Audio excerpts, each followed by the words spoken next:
Hi, this is Tom Engel from National Pool Tile, and today I'm going to demo two products, Slurry Floc and Slurry Roc.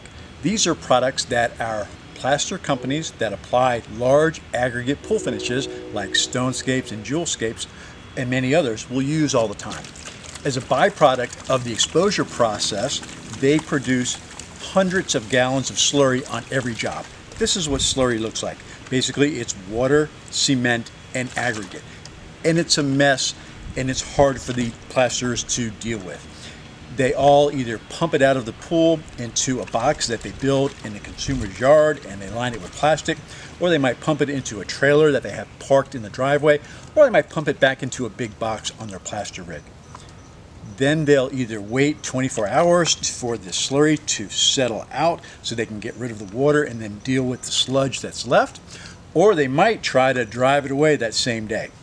They've all run into problems with spillage. They've all had to replace turf. They've all had to clean driveways and streets. It's a messy problem for our applicators. Slurry Floc and Slurry Roc provide a solution. So 1 cup, 8 ounces will treat between 100 and 200 gallons of slurry. We're just going to use a little bit in this slurry today. And in the field, they'll agitate this. They'll sprinkle a little bit on top, maybe up to a cup. They'll agitate it with a shovel or a rake. Or they might even drop a submersible pump in to create a little jacuzzi action. As they agitate it, the particles clump together and sink to the bottom, leaving clear water on the top that the plasterer can then dispose of. The more they agitate it, the bigger the particles get, the faster they drop out. So within minutes, they have clean, clear, safe water that they can dispose of out of their slurry box into the yard.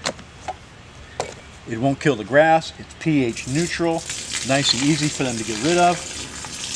And instead of waiting 24 hours or potentially creating a mess, they can get rid of it immediately. Then they can turn that sludge that's left on the bottom into a solid that they can dispose of. They'll use Slurry Roc, again, just a little bit of product, into that sludge, and they'll agitate it. In the field, like I said, they'll use a shovel or a rake, mix it all up, and in just a minute or two, they'll have a solid instead of a bunch of sludge. This solid can now be disposed of safely and legally anywhere they'd like. They can take it to a dumpster and legally dispose of this as a solid, or dispose of it any way they'd like to, and they can do this in minutes versus waiting up to a day, right? So Slurry Floc and Slurry Roc provide significant solutions for issues that our plasterers see in the field every day. This is Tom Engel from National Pool Tile. Thank you.